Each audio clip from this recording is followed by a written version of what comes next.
PBR, बहुत सारे लोगों को इसका मतलब नहीं पता कि PBR होता क्या है, काम कैसे करता है नॉर्मल टेक्सचर से। तो उनके लिए है PBR, फिजिकली बेस्ड रेंडरिंग। ये लाइट्स को उसी तरह से नॉर्मल वर्ल्ड में जिस भी ऑब्जेक्ट पे जिस तरह का लाइट का रिफ्लेक्शन पड़ रहा है उसको डिजिटल वर्ल्ड में एग्जैक्टली वैसे ही मिमिक करना is called physically based rendering. इसको इस तरह से समझ सकते हैं कि हम रियल लाइफ टेक्सचर्स को डिजिटल वर्ल्ड में ऐड करें और हमें पता भी ना चले क्या रियल टेक्सचर है क्या फेक टेक्सचर है। इतना रियल टेक्सचर बन जाए डिफरेंस पता ना चले, और लाइट जब किसी भी ऑब्जेक्ट पे पड़े तो वो रियल और फेक में डिफरेंस ना बता पाए लाइट के पड़ने पे भी। ठीक है, इसको इस तरह से समझ सकते और ये किसी भी लाइटिंग सिनेरियो के साथ काम कर सकते। यहाँ पे PBR के अंदर भी दो तरह के वर्क फ्लो होते हैं। ठीक है, एक मेटालिक रफनेस वर्क फ्लो और स्पेक्युलर ग्लॉसनेस वर्क फ्लो। दोनों से रेंडर निकलने का तरीका एक ही है, दोनों में कोई डिफरेंस नहीं है, बस नाम थोड़ा अलग अलग है। बहुत सारे रेंडर इंजन जो है metallic roughness work flow support करते हैं, कुछ स्पेक्युलर ग्लॉसनेस वर्क फ्लो सपोर्ट करते हैं। जैसे अनरियल या कोई भी गेमिंग इंजन वगैरह जो होते हैं वो मोस्टली स्पेक्युलर ग्लॉसनेस वगैरह सपोर्ट करते हैं, या यूनिटी मान के चलते हैं, ऐसी चीजें स्पेक्युलर ग्लॉसनेस वर्क फ्लो सपोर्ट करती है। और बहुत सारे ऐसे जो मेटालिक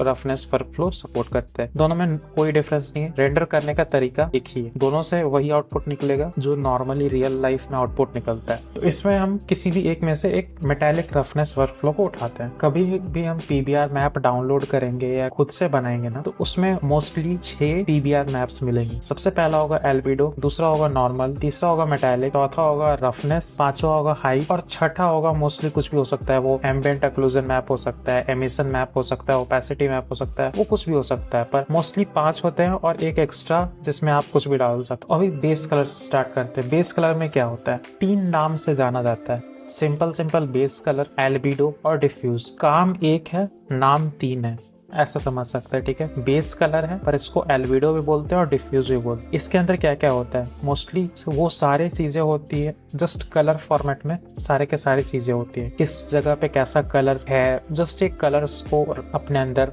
गैदर करके रखता है। कलर में जितने भी डाटा होंगे, कहाँ पर किस तरह का मिटा हुआ कलर है, वो सारे कलर का डाटा ये संभाल के रखता है। अब आते हैं नॉर्मल मैप में। नॉर्मल मैप काम कैसे करता है। नॉर्मल मैप बहुत अजीब तरह का मैप होता है अपने आप में ही, कुछ पर्पल, पिंक, समथिंग सियान, कुछ अलग ही अलग कलर होते हैं उसमें। इतना बहुत कॉम्प्लेक्स, देखने में बहुत कॉम्प्लेक्स होता है, पर सिंपली तरीका इसको समझने का एक ही है। जिस साइड से भी लाइट है, किस साइड से लाइट आ रहा है और कैसे पड़ रहा है, उसको ये अपने अंदर एब्जॉर्ब करके रखा। कोई भी ऑब्जेक्ट में कितना डेप्थ होना चाहिए, किसी भी सरफेस पे अगर लाइट पड़ रहा है, किस किस एंगल से पड़ रहा है और कैसे कैसे पड़ रहा है, वो नॉर्मल मैप ये डाटा कलेक्ट करके रखता है। इसको इस तरह से समझ सकते हैं कि बिना अपने 3D मॉडल में कोई एक्स्ट्रा डिटेल ऐड किए उसमें एक फेक डाटा ऐड करना, इस तरह से समझ सकते। हमने कोई एक्स्ट्रा मेश में कोई डिटेल ऐड नहीं किया था, पर हमने जस्ट टेक्सचर यूज किया, उस टेक्सचर में कुछ ऐसे लाइट के डिटेल्स थे, मेश में थोड़ा क्वालिटी ऐड कर दी, लो पॉली मॉडल में हाई क्वालिटी डिटेल्स ऐड कर दिए।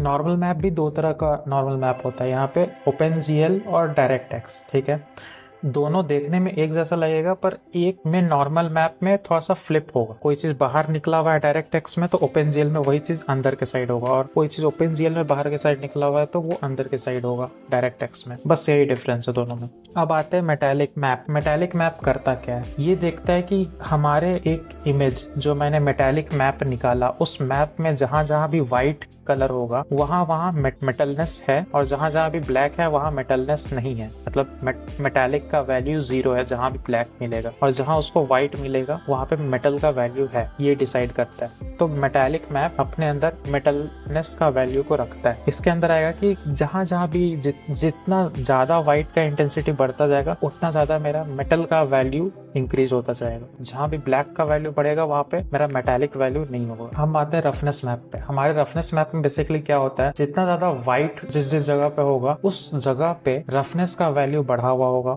और जिस जिस जगह पे ग्रे का वैल्यू बढ़ेगा या ब्लैक का वैल्यू बढ़ेगा उस जगह पे हमारा रफनेस का वैल्यू ज्यादा नहीं होगा। और जब रफनेस का वैल्यू ज्यादा नहीं होगा वहां पे उतना वो शाइनी इफेक्ट क्रिएट करेगा। हाइट मैप बेसिकली करता क्या है, हाइट मैप में जहां जहां भी व्हाइट कलर होगा वहां पे हाइट का इंटेंसिटी बढ़ा हुआ रहेगा। ठीक है, जितना ज्यादा वो ब्लैक के साइड जाते जाएगा वो उतना ही वहाँ पे हाइट नहीं होगा, वहाँ पे डेप्थ होगा। और छठा है हमारा एम्बिएंट ऑक्लूजन मैप। ये बेसिकली डिसाइड करता है कि किस किस जगह पे हमारा शैडोज बनेंगे किसी भी 3D मेश में। तो ये हमारा एओ मैप। ऐसे और भी बहुत सारे मैप्स है जिसके बारे में आगे के वीडियोस में हम डिस्कस करेंगे। इस वीडियो में बस A O map, base colour map, roughness map, metallic map, इन्हीं चीजों के बारे में बात करना था। मिलते हैं अगले वीडियो में, तब तक के लिए बाय।